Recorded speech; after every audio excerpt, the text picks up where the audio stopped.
Refer number 9 to 12.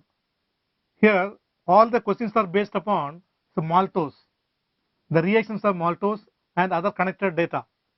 For example, dilute sodium hydroxide plus maltose. Here what happen?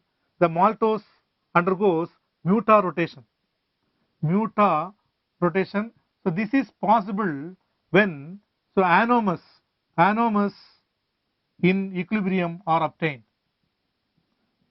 So anomeric structures alpha and beta form.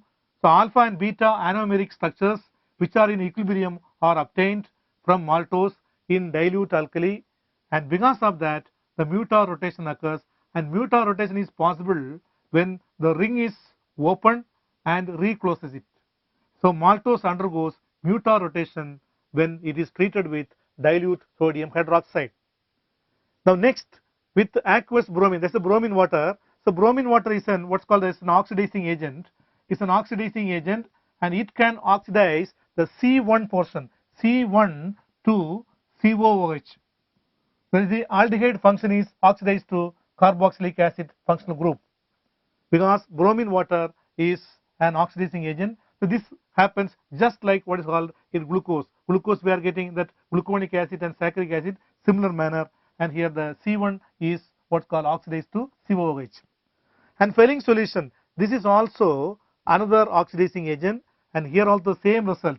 The C1 carbon is oxidized to COOH, and at the same time Cu2O is also precipitated, and with the help of Fehling solution we can identify what is called the aldehyde at this function, and this is one of the reagents to identify the aldehyde functional group also. And the last one, excess phenyl hydrazine. So phenyl hydrazine is a CCH5 NH2.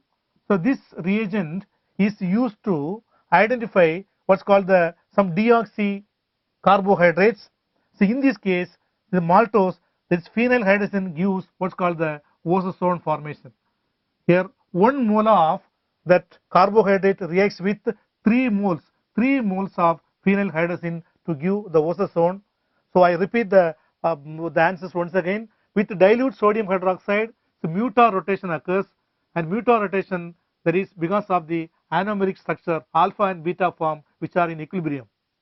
And with aqueous bromine, that is bromine water, oxidizes C1 to COOH group, and Fehling solution also oxidizes C1 to COOH group with the formation of a red precipitate Cu2O. And with the excess phenyl hydrazine, there is 1:3 molar ratio.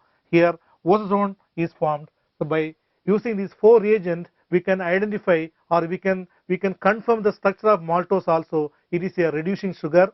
Reducing sugar means the functional groups are free. Aldehyde group is the functional group, and that aldehyde is in equilibrium with the other structure. Therefore all the useful reactions are answered by maltose.